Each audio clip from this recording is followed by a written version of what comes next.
Now, let's dive into today's story. Chapter 1. The Perfect Facade. David Mitchell stood in his pristine garage, admiring the gleaming tools hanging in perfect rows along the pegboard wall. Everything in his life had its place, just like everything in this garage. At 42, he'd built an empire from nothing. Mitchell Construction had grown from a one-man operation to the largest commercial building company in 3 counties. His calloused hands, scarred from years of honest labor, now wore a platinum wedding ring that caught the morning light. The house behind him was a testament to his success, a sprawling colonial on 12 acres, complete with a workshop that rivaled any professional facility. David had built it himself, every beam and nail placed with the precision that had made him wealthy. But more than that, he'd built it for his family, for Claire, his wife of 15 years, and their son Ryan. Claire Mitchell was everything David thought he'd wanted in a wife when they'd met at a charity fundraiser. Beautiful in that polished way that money could buy, she'd been working as an event coordinator for the city's elite social functions. Her blonde hair always perfectly styled, her smile bright enough to charm any room. She'd seemed impressed by his rough-around-the-edges success story, and he'd been captivated by her sophistication. But David had always been a man who paid attention to details. Lately, those details had been painting a picture he didn't like. Claire's late nights had become more frequent, her explanations more elaborate.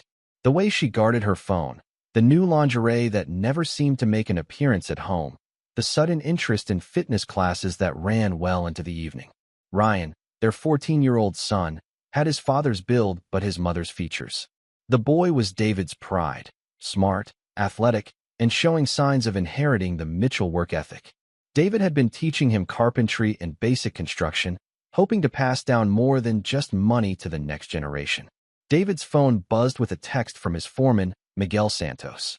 The Rodriguez Medical Center project was ahead of schedule, which meant a hefty bonus payment. David had learned early that in construction, reputation was everything, and Mitchell Construction had earned its reputation by delivering quality work on time, every time. He walked back toward the house, his steel-toed boots crunching on the gravel driveway. Claire's Mercedes was gone, another one of her mysterious errands. David had built his success on reading people and situations, and every instinct he'd honed over 2 decades in business was telling him that his marriage was built on a foundation of lies. As he entered through the mudroom, David noticed Claire's planner lying open on the kitchen counter. Her handwriting filled the squares: doctor appointments, lunch dates, fitness classes. But one entry made him pause. TB, 2 p.m., Overlook Hotel. The Overlook was 30 miles away, hardly convenient for any legitimate appointment Claire might have. David pulled out his phone and dialed his private investigator, Frank Morrison. Frank was an ex-cop who'd done security work for several of David's projects. Trustworthy, discreet, and thorough. "Frank, it's David Mitchell. I need you to do some work for me. Personal this time." Chapter 2. Cracks in the Foundation. 3 weeks later, Frank Morrison sat across from David in the private office above Mitchell Construction's main warehouse. The manila envelope between them seemed to pulse with malevolent energy. David's jaw was set in the hard line that his employees had learned to respect and fear. "I'm sorry, David. I know this isn't what you wanted to hear." Frank's weathered face showed genuine sympathy. He'd delivered bad news to a lot of men over the years, but David Mitchell was different. Frank had seen the controlled fury building behind those steel-gray eyes. The photographs spilled across the desk like evidence at a crime scene. Claire entering the Overlook Hotel. Claire leaving with a man David recognized as Trevor Baldwin, the city's planning commissioner. Trevor kissing Claire in the parking lot of an upscale restaurant. Trevor's hands on Claire in ways that made David's vision blur with rage. "How long?" David's voice was deadly quiet. "Best I can tell, about 8 months. Started around the time Baldwin got appointed to the Planning Commission." Frank hesitated. "David, there's more. Baldwin's been fast-tracking permits for certain contractors, companies that are undercutting your bids by margins that shouldn't be possible." David studied the photographs of his wife with Trevor Baldwin. Baldwin was everything David wasn't: smooth, political, the kind of man who'd never built anything with his own hands, but was happy to profit from other men's work. Tall and lean where David was broad and muscular. Expensively dressed where David preferred worn jeans and work shirts. "The Hartley Shopping Complex," David said. pieces clicking into place. We were the low bidder by 200,000. Lost it to Apex Construction. Apex is owned by Baldwin's brother-in-law. Check the permit dates. Frank slid another folder across the desk. Everything expedited. Inspections passed without the usual delays. Very convenient. David's hands clenched into fists. It wasn't just his marriage being destroyed. It was his business, his reputation, everything he'd built from nothing. Claire wasn't just cheating. She was helping another man steal from him. There's something else, Frank continued. Baldwin's divorce was finalized last month. Big settlement to his ex-wife. Word is he's looking to make some quick money to cover his debts. David stood and walked to the window overlooking his construction yard. 40 employees counted on Mitchell Construction for their livelihoods. Miguel had 3 kids and a wife to support. Tommy Chun was putting his daughter through medical school on his crane operator salary. These weren't just jobs. They were families, futures, dreams that Claire and her lover were casually destroying. Keep watching them, David said. But be more careful. I don't want them spooked. Not yet. That evening, David sat at the dinner table watching Claire serve Ryan his favorite meal, meatloaf and mashed potatoes. She was playing the role of devoted mother and wife, asking Ryan about his soccer practice, reminding him about his upcoming math test. The performance was flawless, which made it even more disgusting. "How was your day, honey?" Claire asked, her hand briefly touching David's shoulder as she passed behind his chair. "Productive," David replied, cutting his meatloaf with surgical precision. "The Rodriguez project is ahead of schedule. Should wrap up by month's end." "That's wonderful. Maybe we can plan a little vacation when it's finished. Ryan's been working so hard in school, and I know you've been stressed with work." David looked up at his wife's perfectly made-up face. The same face that had been pressed against Trevor Baldwin's neck in one of Frank's photographs. "Where did you have in mind?" "Oh, I don't know. Maybe somewhere warm. I was talking to Margaret earlier, and she mentioned how nice the weather's been in Florida." Margaret was Claire's mother, and David had never liked the woman. She'd made it clear from the beginning that she thought Claire was marrying beneath herself. Margaret had money from her late husband's insurance business, and she'd never let David forget that his wealth was newer, dirtier, earned with sweat instead of inherited. "Grandma said she might visit soon," Ryan added, brightening. "She promised to take me to that new sports complex." David nodded and smiled at his son, but his mind was working. Margaret would visit soon, which meant Claire would want to play the perfect daughter-in-law. It would be the ideal time to make his move. Chapter 3, The Hit and Run. The call came at 2:47 p.m. on a Tuesday. David was reviewing blueprints for a new office complex when his phone rang with the hospital's number. The words hit him like a physical blow. Hit and run, critical condition, coma.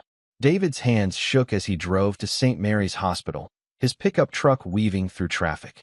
Ryan had been riding his bike home from soccer practice when a car had slammed into him at the intersection near their neighborhood. The driver had fled the scene. At the hospital, David found Claire in the waiting room, tears streaming down her face. For a moment, his anger was forgotten in the face of their shared terror. Their son, their beautiful, innocent son, was fighting for his life. "The doctors say he has a severe head injury," Claire sobbed into David's chest. "They don't know if he'll wake up." David held his wife, breathing in the familiar scent of her perfume, feeling the familiar comfort of her body against his. In that moment, none of the betrayal mattered. Only Ryan mattered. Dr. Amanda Foster, the neurosurgeon, explained the situation in clinical terms that felt like knives. Traumatic brain injury. Induced coma. Wait and see. The next 72 hours would be critical. David set up camp in Ryan's room, leaving only for the most essential business matters. Claire seemed to drift in and out, taking calls from friends and family, updating everyone on Ryan's condition.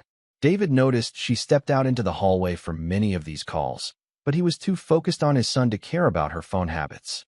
On the third day, Claire's mother Margaret arrived from her home in Virginia. Margaret Fisher was a thin, sharp-featured woman in her 60s who wore her wealth like armor.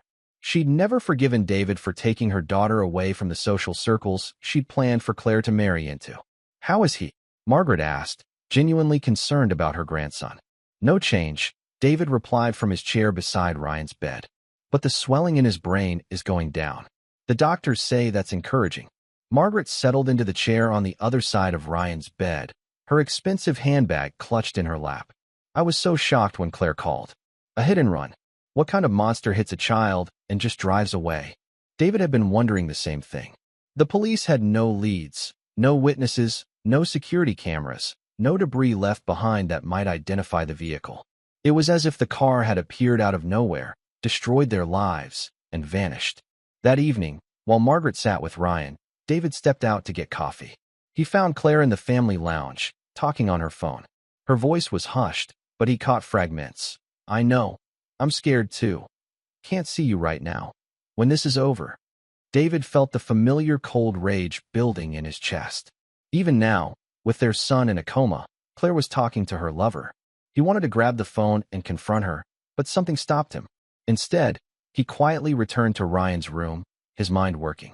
The next morning brought devastating news that should have been joyful. Dr. Foster approached with a puzzled expression. Mr. Mitchell, I need to ask you about something. The blood work we ran on Ryan when he was admitted, there are some irregularities that don't match his medical history. What kind of irregularities? His blood type is listed in his pediatric records as O positive, but our tests show AB negative. It's possible there was a clerical error in his earlier records, but I wanted to verify. David felt the world shift beneath his feet. He was O positive. Claire was a positive. There was no way their biological child could be AB negative. Are you sure about the test results? We ran them twice to be certain. Mr. Mitchell, is there any possibility that Ryan was adopted or... David couldn't hear the rest of the doctor's words over the roaring in his ears. 15 years of marriage, and now he was discovering that his son, the boy he'd loved, trained, planned to leave his business to, wasn't even his. That afternoon, Claire was on the phone again, this time with Margaret. David heard her from the hallway. I don't know what to do, Mom. I never thought it would matter. David loves him so much. Margaret's voice was sharp, worried. Claire, you said you'd handle this years ago. If David finds out now. David pressed himself against the wall, straining to hear more, but Claire had moved further away. When he entered the room a few minutes later, both women were sitting quietly beside Ryan's bed, picture-perfect portraits of concerned family members. That night, alone in the hospital room while Claire and Margaret went to get dinner, David stared at the boy he'd raised as his son. Ryan's features, which David had always attributed to Claire's side of the family, now seemed foreign. The shape of his eyes, the line of his jaw, David found himself seeing Trevor Baldwin in the unconscious boy's face. 14 years old. If Ryan was Baldwin's son, the affair had been going on much longer than Frank had discovered. David's entire marriage had been a lie from the beginning. Chapter 4. The Revelation. On the 5th day, Ryan's eyes fluttered open. David was alone in the room, having sent Claire and Margaret to the cafeteria. The boy's voice was weak, confused, but he was awake and aware. Daddy. Ryan's voice was barely a whisper. I'm here, son. David gripped Ryan's hand, tears streaming down his face. You're going to be okay. The car. Ryan's eyes struggled to focus. I remember the car. Don't worry about that now. Just rest. But Ryan was agitated, trying to sit up. Daddy, I need to tell you. The car that hit me. His young voice cracked with emotion. It was Grandma's car. I saw the license plate right before it hit me. KMF 847. I memorized it because those are Grandma's initials. David felt his blood turn to ice. Margaret's license plate. Margaret had hit Ryan and fled the scene. Are you sure, son? I'm sure, Daddy. The silver Honda with the Virginia plates. But Grandma wouldn't hit me and drive away, would she? Maybe someone stole her car. David's mind raced. Margaret had arrived at the hospital the day after the accident, claiming she'd driven straight from Virginia when Claire called. But Virginia was an 8-hour drive. If she'd left immediately after Claire's call, she would have arrived much later. Ryan, this is very important. Don't tell anyone else about this yet, okay? Not even Mom or Grandma. Let me figure out what happened first. Ryan nodded weakly. Okay, Daddy. But I'm not wrong. It was her car. That afternoon, while Margaret was in the hospital gift shop and Claire was meeting with Dr. Foster, David slipped out to the parking garage. Margaret's silver Honda Accord sat in the visitor section, Virginia plates reading KMF 847. David walked slowly around the vehicle, his trained eye noting the details. The front bumper had been recently repaired. The paint was slightly newer than the rest of the car. There were scratches along the right side that looked fresh. Most telling of all, There was a small dent in the hood that matched the height of a bicycle handlebar. David pulled out his phone and took pictures from every angle, then called Frank Morrison. "Frank, I need you to run a plate for me. Virginia KMF, 847. And check recent body shop work in this area and in Northern Virginia." 2 hours later, Frank called back. "David, this is strange. That plate belongs to Margaret Fisher, but according to the Virginia DMV, she reported the car stolen 3 days ago. Filed a police report and everything. Stolen. Gets better. I found a body shop in Richmond that did emergency work on a silver Honda last week. Paid cash, no insurance claim. The customer gave a fake name, but the description matches Margaret Fisher." David closed his eyes. Margaret had hit Ryan, fled the scene, driven back to Virginia, had the car repaired, then reported it stolen to cover her tracks. She'd planned to arrive at the hospital playing the concerned grandmother, never expecting Ryan to remember the license plate. That evening, David watched Margaret fuss over Ryan, bringing him magazines and candy from the gift shop. She kissed his forehead and told him how worried she'd been. The performance was flawless, just like her daughter's. "I'm so glad you're going to be okay, sweetheart," Margaret cooed. "When I got Claire's call, I was just sick with worry. I got in the car immediately and drove straight here." David stood in the doorway, studying his mother-in-law with new eyes. Margaret had always been protective of Claire, always suspicious of David. Had she known about the affair? Had she been trying to eliminate the complication that Ryan represented? Later, when Claire was on another of her mysterious phone calls, David confronted Margaret in the hallway. "We need to talk," he said quietly. Margaret's eyes narrowed. "About what, David?" "About the car accident. About why you really came here. About how long you've known about Claire and Trevor Baldwin." Margaret's face went white, but she quickly composed herself. "I don't know what you're talking about. Your car hit Ryan. He remembered the license plate. You fled the scene, had the car repaired, and reported it stolen to cover your tracks." Margaret looked around frantically, making sure no one could overhear. "You can't prove anything. I can prove everything. The question is what we do about it." For a long moment, they stared at each other. Finally, Margaret spoke in a voice barely above a whisper. "It was an accident. I was upset after talking to Claire, not paying attention. When I realized what I'd done, I panicked." "Upset about what?" Margaret's composure cracked. "She told me she was going to leave you, that she was in love with Trevor and wanted to start over. I told her she was being foolish, that she had a good life with you. We were arguing on the phone when I hit Ryan. So you decided to cover it up and let the police waste time looking for a phantom hit-and-run driver. I thought he would be okay. I didn't know he was hurt so badly." Margaret's voice rose, then dropped again. "Claire can never know it was me. It would destroy her." David stepped closer, his presence intimidating in the narrow hospital corridor. "Here's what's going to happen, Margaret. You're going to help me with something. And if you refuse, I'll not only turn you in for the hit and run, but I'll make sure everyone knows that you almost killed your own grandson to protect your daughter's affair." Margaret's face crumpled. "What do you want?" "I want Claire to pay for what she's done, and you're going to help me make that happen." Chapter 5. The Mother's Web.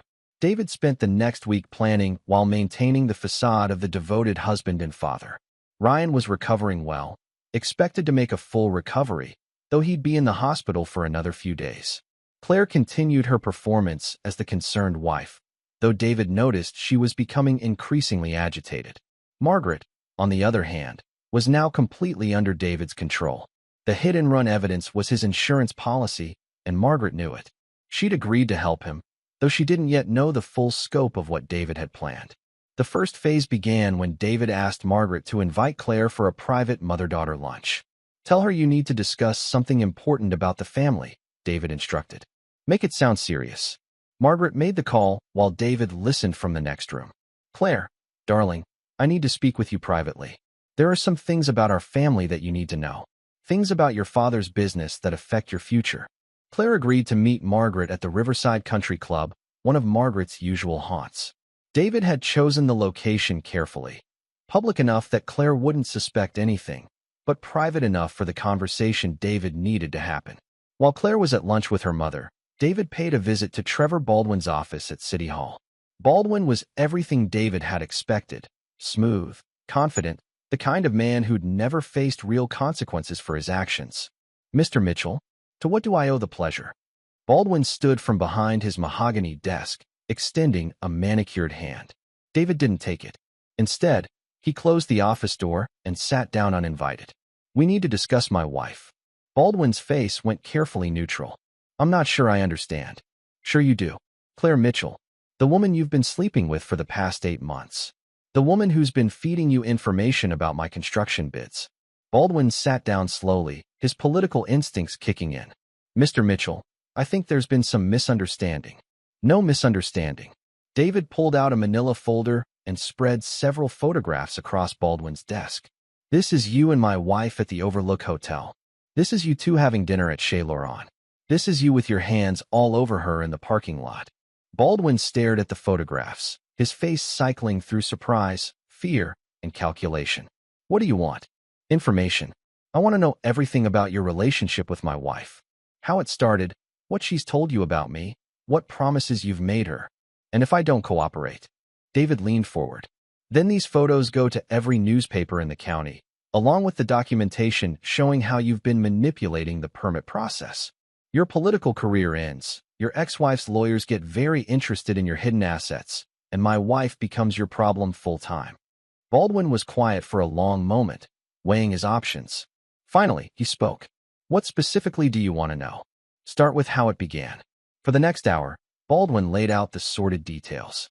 The affair had started at a city planning meeting where Claire had been representing a client. Baldwin had been immediately attracted to her, had pursued her aggressively.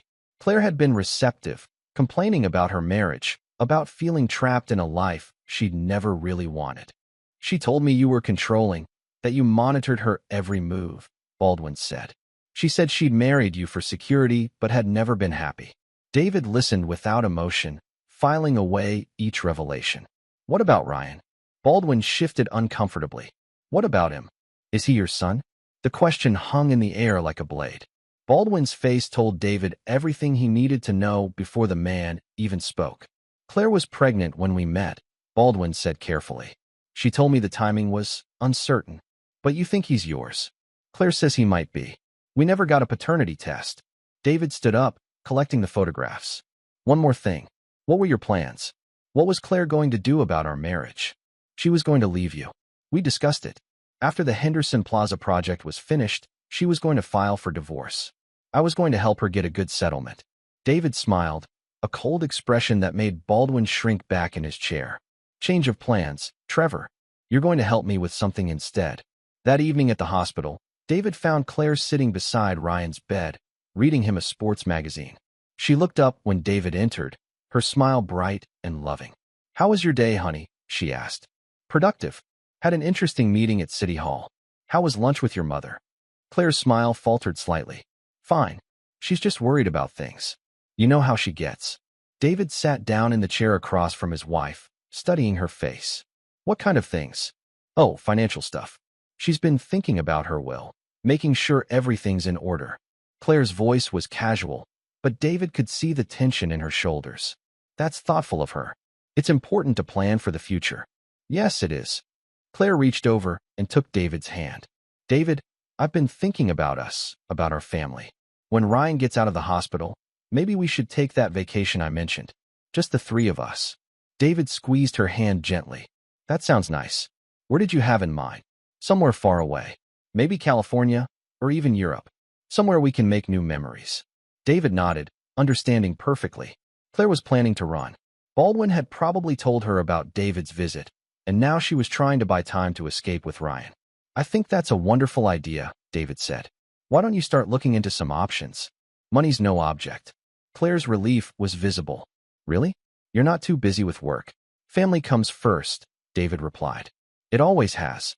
Later that night, after Claire had gone home to shower and change clothes, David sat alone with Ryan. The boy was sleeping peacefully, the monitors beeping steadily. David brushed a strand of hair from Ryan's forehead, the same gesture he'd made 1,000 times over the past 14 years. Whether Ryan was his biological son or not didn't matter anymore. The boy was innocent in all of this. But Claire and Trevor Baldwin were about to learn that David Mitchell was not a man who forgave betrayal. And Margaret Fisher was going to help him teach them that lesson. Chapter 6, Web of Lies. The plan David had crafted was intricate, built on the foundation of his enemy's own weaknesses and lies. Margaret had unwittingly become his most valuable asset, her guilt over the hit and run making her desperately compliant with his demands. The lunch meeting between Margaret and Claire had gone exactly as David had orchestrated. Margaret, following David's script, had told Claire that she was updating her will and needed to discuss Claire's inheritance. More importantly, she'd planted the seed that David was becoming suspicious and that Claire needed to be more careful. "Your mother is quite the actress," David told Margaret during their secret meeting at a coffee shop across town. Claire bought every word. Margaret looked haggard, the stress of the deception aging her visibly. "This has to end, David. I can't keep lying to my daughter." "It will end soon," David assured her. "But first, you're going to make another call to Claire. Tell her you've been thinking about the family situation and you want to meet with Trevor Baldwin." "Why would I want to meet with him?" "Because you're concerned about Claire's future. You want to make sure he's serious about her, that he's not just using her for information about my business." David leaned forward. "Tell her you want to evaluate him as a potential son-in-law." Margaret's eyes widened. "She'll never believe that. I've always been critical of her choices." "Exactly. Which is why she'll believe you're being practical. You're a wealthy woman, Margaret. You want to make sure any man in Claire's life is worthy of your money." The next day, Margaret made the call. David listened from his office as she played her part perfectly. Claire was initially resistant, but Margaret's mention of protecting the family assets and making sure Claire's future was secure eventually convinced her. "I'll talk to Trevor," Claire had said. "Maybe we could all have dinner. It would be good for you to get to know him." The dinner was arranged for the following Saturday at Romano's, an upscale Italian restaurant where Margaret was well known. David had spent years in construction learning that the most effective traps were the ones where the victims walked in willingly. While Margaret was setting the bait, David was working on another front. He'd had Frank Morrison dig deeper into Trevor Baldwin's background, and what they'd found was a gold mine of leverage. "The guy's got a gambling problem," Frank reported. "Big debts to some not-so-nice people. That expensive lifestyle isn't funded by his city salary." "How big are the debts?" "250,000, maybe more. He's been using his position to take bribes from contractors, but even that's not keeping up with his losses." David smiled. A desperate man made mistakes, and David was about to give Trevor Baldwin a reason to be very desperate indeed. On Thursday, David arranged to have Baldwin audited by the State Ethics Commission. It was easy enough. An anonymous tip about irregularities in the permit process, backed up by documentation that Frank had helped David compile. The audit wouldn't find anything immediately damaging, but it would put Baldwin under scrutiny and increase his stress level. David also had Frank spread rumors in the right circles about Baldwin's gambling debts. Within days, Baldwin's creditors were applying pressure, demanding payment on accelerated schedules. By Friday, Baldwin was starting to crack. He'd called Claire multiple times, his conversations growing increasingly frantic. David watched his wife's stress levels rise as she tried to manage her lover's panic while maintaining her facade at home. "Is everything all right?" David asked Claire that evening as she hung up from yet another hushed phone conversation. "Fine," Claire replied quickly. "Just Margaret. She's nervous about tomorrow night's dinner." David nodded sympathetically. "It's a big step for her, accepting someone new into the family. But I'm sure she'll like Trevor once she gets to know him." Claire's eyes widened slightly at David's casual use of her lover's name. "How do you?" "I mean, yes, I'm sure she will." "You mentioned him before," David said innocently. "The city planning commissioner, right? I've heard good things about him around town." Saturday evening arrived with a thunderstorm that seemed ominous and fitting. David had positioned himself at the bar of Romano's before Margaret, Claire, and Trevor arrived.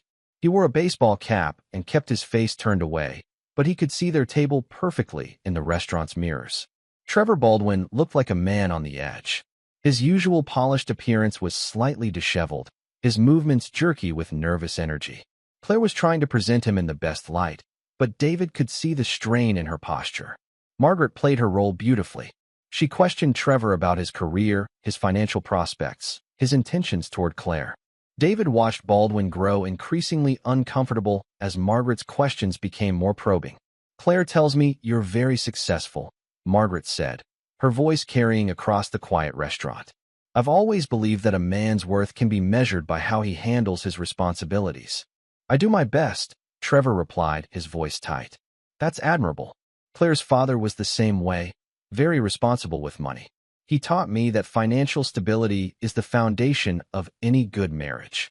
David could see Trevor's hands shaking slightly as he reached for his wine glass. The man was drowning in debt, under investigation by the state, and now being evaluated by his lover's wealthy mother. The pressure was exactly where David wanted it. The conversation continued for 2 hours, with Margaret masterfully applying psychological pressure while Claire tried desperately to salvage the evening. By the time they parted ways, Trevor looked like he'd aged 5 years. David paid his bar tab and slipped out before they could spot him. Phase 1 of his plan was complete. Trevor Baldwin was now desperate, isolated, and primed for the trap David was about to spring. On Sunday morning, David received exactly the call he'd been expecting. Trevor Baldwin, voice tight with panic, asking to meet privately. The fish had taken the bait. Chapter 7. The Trap Springs. David met Trevor Baldwin at a construction site on the outskirts of town, one of David's projects that had been stalled due to permit delays that Baldwin himself had orchestrated. The irony wasn't lost on either man as they stood among the skeletal steel frames that should have been a completed office building months ago. "You have to help me," Baldwin said without preamble. "The state audit, the creditors, Claire's mother, it's all falling apart." David leaned against his pickup truck, studying the man who'd been destroying his life. Baldwin looked haggard, desperate, exactly where David wanted him. "What makes you think I'd help you, Trevor?" "Because if I go down, Claire goes down with me. The permit information, the bid details she passed along, she's implicated in all of it." "So you're threatening my wife?" Baldwin held up his hands. "No, I'm trying to protect her. But I need money, fast. My creditors aren't the patient type." David pretended to consider this. "How much money?" $200,000. "Just as a loan. I'll pay you back with interest." "And what do I get in return?" "I disappear. In the relationship with Claire, transfer to another city. You get your wife back, and she never knows you were involved." David laughed, a sound without humor. "You think I want her back? After what you two have done?" Baldwin's desperation deepened. "Then what do you want?" "Justice," David said simply. "And you're going to help me get it." Over the next hour, David laid out his proposition. Baldwin would cooperate in documenting every detail of his corrupt activities and Claire's involvement. He would wear a wire to their meetings, record their conversations, build an airtight case that would destroy both their reputations and careers. "In exchange," David continued, "I'll give you enough money to pay off your debts and disappear. But you have to give me everything. Every email, every text message, every recorded conversation that proves Claire was working with you." Baldwin was trapped, and he knew it. "What guarantee do I have that you won't turn me in any way?" "You don't. But you're dead either way if you don't take this deal. At least this way, you might survive." That evening, David returned home to find Claire in the kitchen, furiously scrubbing pots that were already clean. Her movements were sharp, agitated. "How was your day?" David asked, settling into his usual chair at the kitchen table. "Fine," Claire snapped, then caught herself and forced a smile. "Sorry, I'm just tired." "How's Ryan?" "Better, every day. The doctors think he'll be ready to come home by the end of the week." Claire nodded, but David could see she was barely listening. Her phone buzzed with a text message, and she grabbed it quickly, reading with obvious anxiety. "Everything all right? Just Margaret. She's still processing dinner last night." Claire's laugh was forced. "She can be pretty intimidating when she wants to be." David nodded sympathetically. He knew exactly what text message Claire had received, because Trevor Baldwin had sent it on David's instructions. "Need to see you tonight. Emergency. Why don't you go see her?" David suggested. "I know she's been stressed about family stuff lately. Maybe you could help her work through whatever's bothering her." Claire looked surprised. Usually, David discouraged her evening outings. "Are you sure? I know you've been tired from all the hospital visits." "I'll be fine. Family's important." An hour later, Claire left to meet Trevor, not knowing that their conversation would be recorded on devices that David had provided. While they met, David drove to Margaret's house for his own meeting. Margaret lived in an elegant colonial in the historic district, surrounded by perfectly manicured gardens that she tended obsessively. David found her in her greenhouse, nervously repotting orchids. "How did dinner go?" David asked. "He's weak," Margaret said without looking up. "Desperate. Claire doesn't see it, but I do. She's always been attracted to men who need saving. Is that why she married me?" Margaret finally looked at him. "No. She married you because you were safe, stable, different from the boys she'd dated before. She paused. I thought it was a good match at the time, but not anymore. Now I think she was just running from one kind of cage to another. The difference is, you built yours out of love. Trevor's is built out of need. David sat down on a potting stool, studying his mother-in-law. There's something I need you to do. Tomorrow, I want you to call Claire and tell her you've decided to change your will. Change it how? Tell her you're leaving everything to Ryan, with you as the trustee until he turns 25. Tell her you've lost confidence in her judgment after meeting Trevor. Margaret's hands stilled on the orchid she was repotting. That will devastate her. Good. I want her devastated. I want her desperate. Because desperate people make mistakes, and I need Claire to make one final mistake. As if on cue, David's phone buzzed with a text from Trevor. She's leaving. Everything recorded as discussed. David stood up, brushing dirt from his hands. Phase 2 complete. Tomorrow, we finish this. That night, David lay in bed listening to Claire's quiet sobs in the bathroom. She thought he was asleep, but he was wide awake, planning the final moves in the game that would destroy her completely.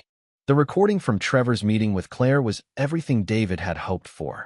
Claire had confessed to passing along bid information, to helping Trevor manipulate the permit process, to planning their escape together once they could access Margaret's money. Most damning of all, she'd admitted that she'd never loved David, that their entire marriage had been a comfortable lie, and that she couldn't wait to start over with a man who understood her needs. Tomorrow, David would play that recording for Margaret, and then Margaret would make the phone call that would drive Claire to her final, fatal mistake. Chapter 8. The Reckoning. Margaret's phone call to Claire came at 8:30 a.m., just as Claire was getting ready to visit Ryan in the hospital. David listened from the kitchen as Claire's side of the conversation grew increasingly shrill.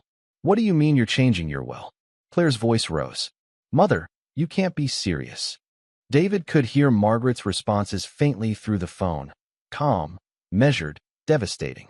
She was following David's script perfectly, explaining that she'd lost confidence in Claire's judgment, that she wanted to protect the family money from Claire's poor choices. Trevor has nothing to do with this. Claire protested. This is about our family. But Margaret was relentless. By the time the call ended, Claire was in tears, her carefully constructed life crumbling around her. David found her in the bathroom, gripping the vanity as if it were the only thing keeping her upright. Honey, what's wrong? David asked, playing the concerned husband. It's nothing, Claire said quickly, trying to compose herself. Just family drama. Are you sure? You look upset. For a moment, Claire looked like she might tell him the truth. Then her walls went back up. I'm fine. I just need to get to the hospital. David nodded and kissed her forehead gently. I'll meet you there later. I have a few business calls to make first. The first call was to Trevor Baldwin. Phase 3, David said simply. Are you sure about this? Trevor's voice was tight with anxiety. Positive. Remember, you get the money after she's completely destroyed. Not before. The second call was to Frank Morrison. It's time. Have the lawyers file the papers. By noon, Claire's world was disintegrating completely. The divorce papers were served at the hospital, in front of Ryan, who was scheduled to be discharged that afternoon. The papers detailed adultery, fraud, and demanded full custody of Ryan along with criminal charges for Claire's role in the permit fraud. But David wasn't finished. The papers also included a paternity challenge, demanding DNA testing to determine if Ryan was actually David's biological son. Claire's face went white as she read the documents. Daddy, what's happening? Ryan asked from his hospital bed, confused and frightened by the legal papers scattered around the room. Just some paperwork, son, David said gently. Don't worry about it. But Claire was past hiding. David, we need to talk. Privately, they stepped into the hallway, leaving Ryan with a nurse. Claire's composure had completely shattered. How long have you known? She whispered. About Trevor? Months. About Ryan's paternity? Since his blood work came back. David's voice was calm, matter of fact. The question is, how long have you been lying to me? David, please. I know this looks bad, but... Looks bad. David's voice rose, causing nurses to glance in their direction. You've been cheating on me for over a year. You've been helping your lover steal from my business. And now I find out that the son I've loved and raised for 14 years might not even be mine. Claire reached for him, but David stepped back. It's not what you think. I love you, David. I've always loved you. You have a funny way of showing it. The thing with Trevor, it just happened. I was lonely, and you were always working, and what about Ryan? Is he mine or not? Claire's silence was answer enough. David felt something cold and final settle in his chest. I see. So our entire marriage has been a lie. No. I mean, yes, the timing was uncertain when I got pregnant. But David, you're his father in every way that matters. You raised him, you love him. And you were content to let me believe he was mine while you planned to run away with his real father. Claire's tears started again. It wasn't supposed to happen like this. I was going to tell you. When? After you'd cleaned out our bank accounts and disappeared? Before Claire could answer, David's phone rang. It was Trevor Baldwin, right on schedule. David, you need to come to the police station. I'm here with the detectives. They want to talk to you about Claire. David hung up and looked at his wife. That was Trevor. He's decided to cooperate with the investigation into the permit fraud. Apparently, he's very willing to testify about your role in stealing my business contracts. Claire's face went ashen. He wouldn't. He loves me. Love. David laughed harshly. Trevor doesn't love you, Claire. He used you to make money and destroy me. And now he's saving himself by throwing you under the bus. The final blow came when Margaret arrived at the hospital an hour later. She walked past Claire without acknowledgement and went straight to Ryan's bedside. Grandma. Ryan brightened. Did you know Mom and Dad are getting divorced? Margaret's face was stern as she looked at her daughter. Yes, sweetheart. Sometimes adults make choices that hurt the people they're supposed to protect. Margaret, Claire pleaded. You're my mother. How can you side with him? Because he's the one who's been taking care of this family while you've been destroying it, Margaret replied coldly. David may not be perfect, but he's never lied to us. Can you say the same? That evening, Claire came to the house one last time to pack her belongings. David watched from the kitchen window as she loaded suitcases into her car, her movements mechanical, defeated. She paused at the front door, looking back at the house she'd lived in for 15 years. Then she knocked. David answered, but didn't invite her in. I just wanted to say goodbye, Claire said softly, and to tell you that I'm sorry. For all of it. Are you? Yes. I know you don't believe me, but I am. I made horrible choices, and I hurt people I love. David studied her face, looking for any sign of the woman he'd once loved. You're sorry you got caught. That's not true, isn't it? If Trevor hadn't panicked, if the audit hadn't happened, if Ryan hadn't remembered your mother's license plate, you'd still be lying to me right now. Claire had no answer for that. Goodbye, Claire, David said, and closed the door. Chapter 9, Blood Price.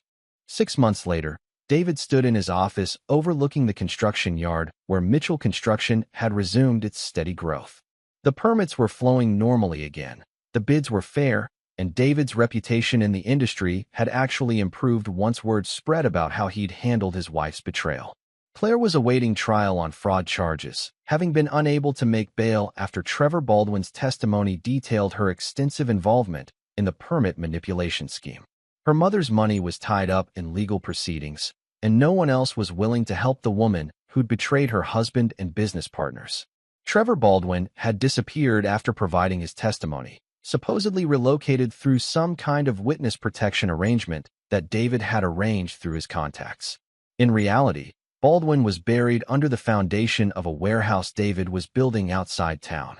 Some betrayals demanded more than legal justice. Margaret had kept her word about changing her will, leaving everything to Ryan with David as trustee. The hit-and-run charges had been quietly dropped after Margaret provided new information that led to the arrest of a convenient scapegoat, a homeless man with a history of car theft who'd conveniently died of an overdose before he could deny the charges. Ryan was thriving.